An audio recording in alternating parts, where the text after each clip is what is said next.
In the last video, we have seen the analogy between vectors and signals. The different things we have already evaluated were the condition for orthogonality for both vectors and signals, and how do we represent uh, signal in terms of n mutually orthogonal functions. And we have also evaluated the mean square error epsilon. Right now, we'll see the complete or closed set of orthogonal functions. A set of orthogonal functions is said to be complete or closed if there exists no function x of t for which the following condition is satisfied. If there is no function x of t such that x of t and gr of t dt over the integral t1 to t2 is equal to 0, then this set is said to be a closed set. Right? We have taken n different set of functions which are mutually orthogonal to each other, and if there is no other function which is mutually orthogonal to any of these functions, if there is no other function, then this set is said to be complete. In case there is a function x of t which is orthogonal to any of these functions, then we have to include that x of t into this set of functions to make it a complete set. That is this statement. As we increase the number of functions to infinity, the set of orthogonal functions is obviously complete or closed.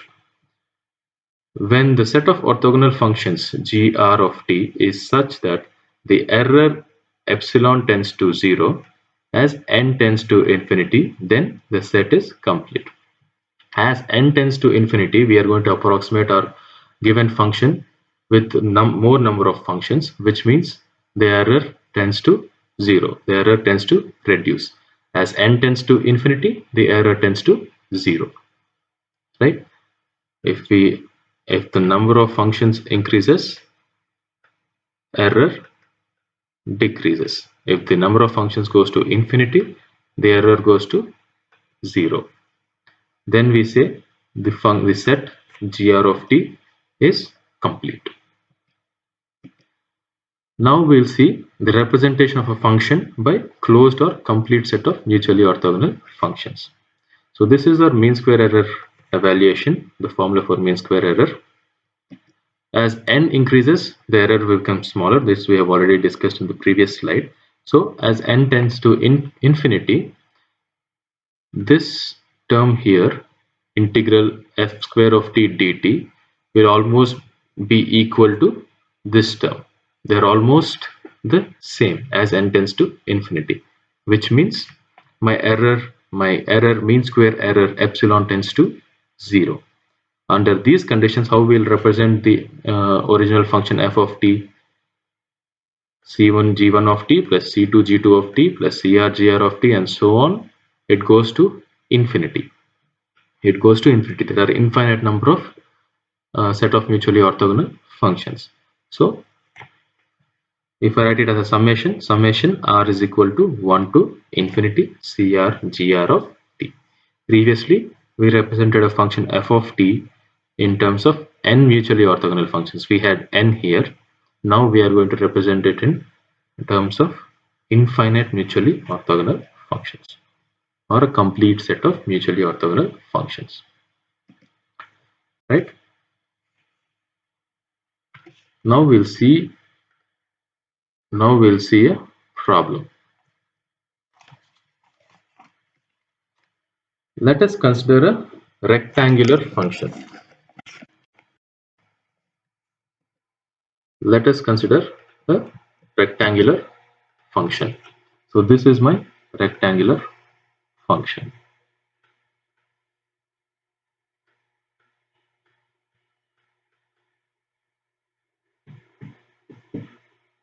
Right? Let me draw it.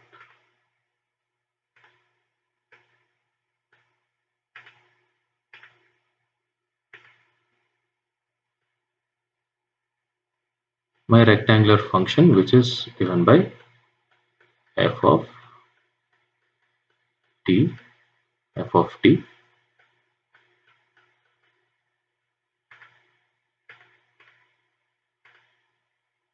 This is how my rectangular function is looking.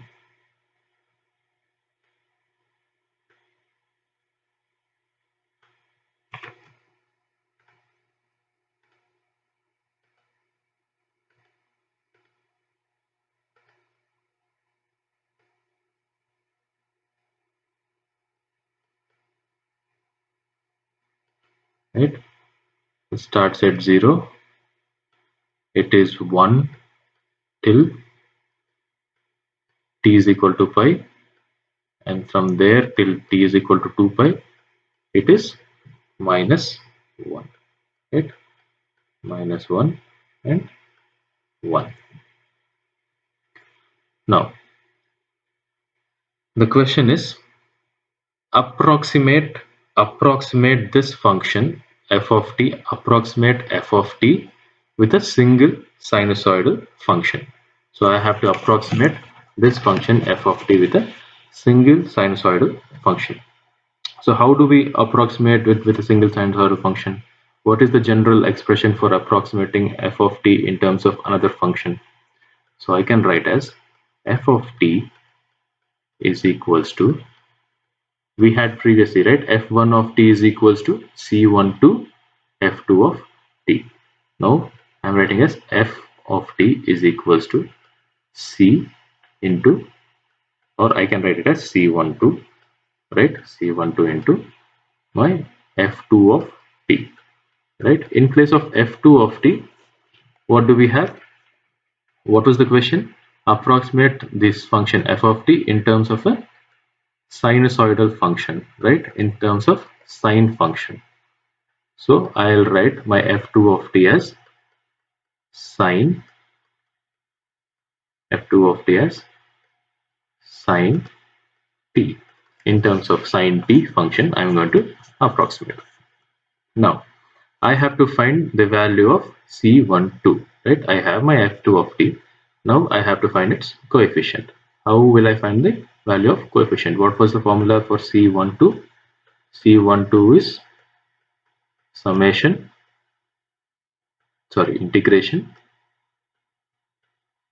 t1 to t2, t1 to t2, f of t into f2 of t dt divided by integration t1 to t2 f2 square of t dt, right? So what is my f of t? F of t is, let me write the mathematical representation of f of t. F of t is equal to, what is it, 1 for t in between 0 and pi, minus 1 for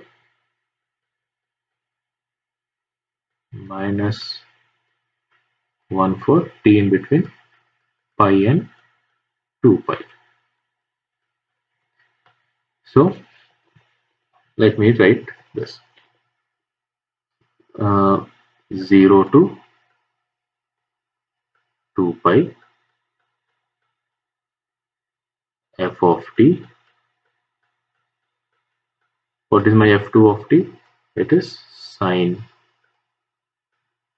t dt divided by 0 to 2 pi sine square t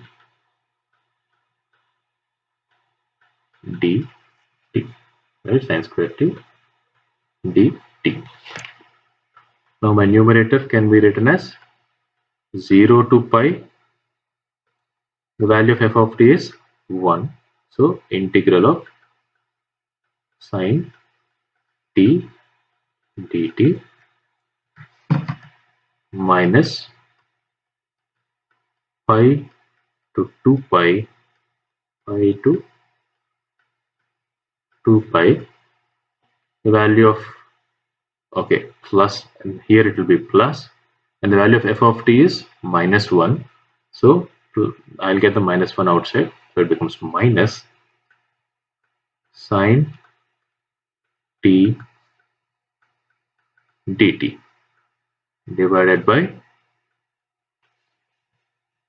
sine square t. I can write it as 1 minus cos 2t by 2, and this is 0 to 2 pi. So what is the integration of sine t? Sine t integration is negative cos t, right? The limits are 0 and 0 and pi. The limits are 0 and pi.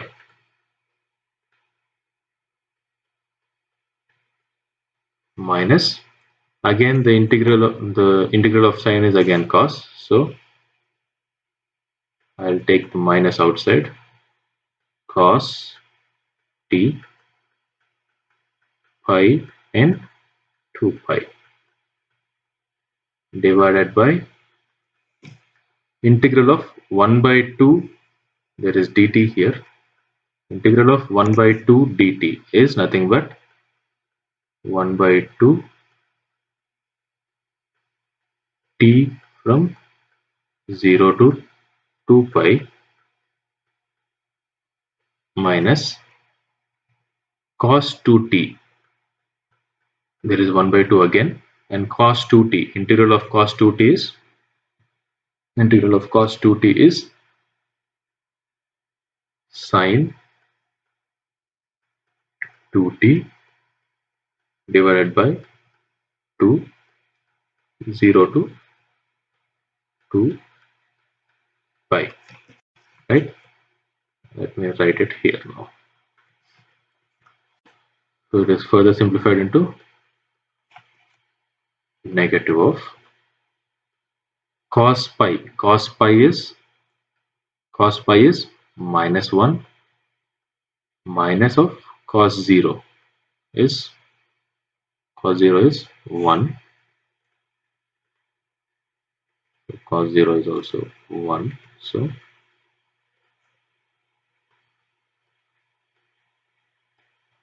plus cos 2 pi, that is same as cos 0, that is 1, minus cos pi is -1. So minus into minus is plus, divided by, here I have 1 by 2, and if I substitute the upper and lower limits, I have 2 pi minus 0, that is 2 pi. And if I substitute the limits of 2 pi and 0 here, sine of 4 pi is 0, and sine of 0 is also 0. So this term goes to 0. So what am I left with here? I am left with 2 gets cancelled. This is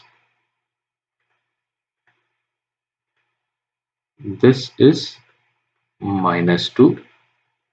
So minus into minus is +2. So +2 +2 is 4 divided by pi. 4 by pi. Right? So how can I approximate my function, my given function f of t? So I can write my given function f of t as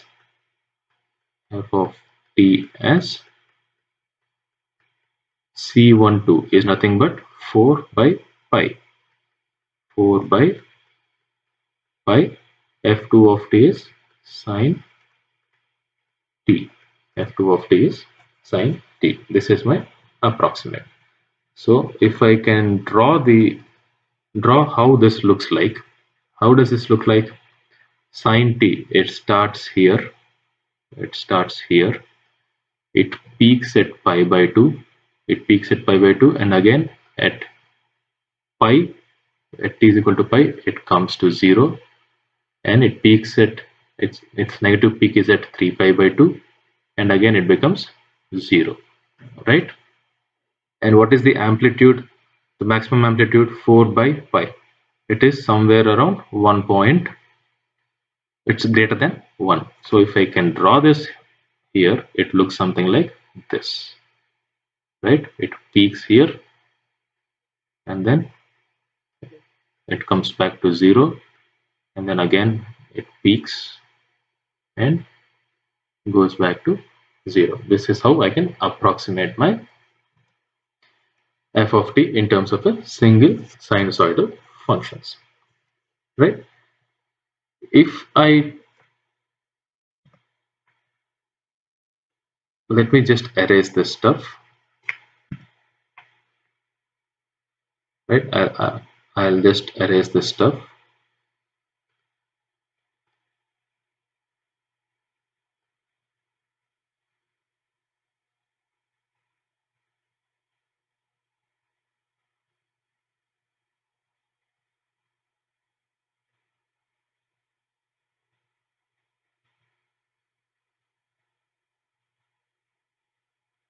right? So this is how my signal can vary, right? This is my signal I have taken, f of t, right? A rectangular function, one for some period and then -1 for the other period, and again one for some period and -1, right? If I approximate by a single sinusoid, if I approximate by a single sinusoid,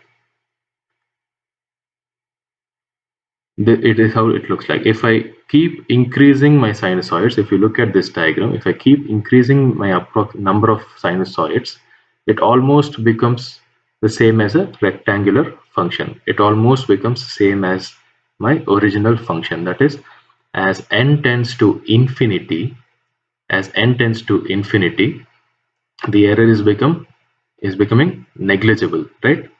It is becoming negligible.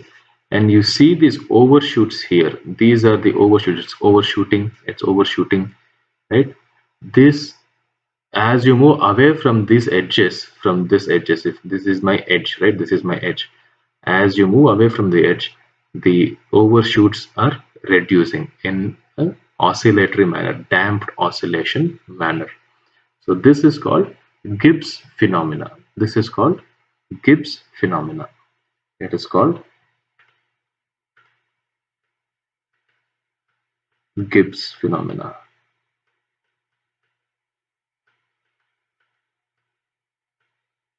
Gibbs phenomena.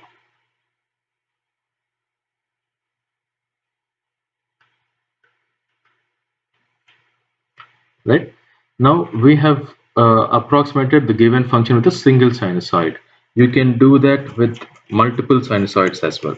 So you can take, let us say, 3 sinusoids like sine t, sine 2t, and sine 3t. With that also you can approximate. Now I'll call this as, now I can approximate my function f of t as c1 sin t plus c2 sin 2t plus c3 sin 3t, and so on, right? And I can increase my number of sinusoids to approximate my original function. Now I have to find c1, c2, c3. It is the same procedure. For c1, I'll have to find integral t1 to t2, whichever is my limits, f of t into sin t dt. If I have to find c2, I'll take integral t1 to t2, that is 0 to pi, f of t sin 2t dt divided by integral 0 to 2 pi sin 2t sin square 2t dt. Right? The same formula I'll apply separately for c1, c2 and c3, and I'll finally substitute these values. Right? If I for such signal, this is how my approximation will look like. If I increase the number of sinusoids, it increases like this.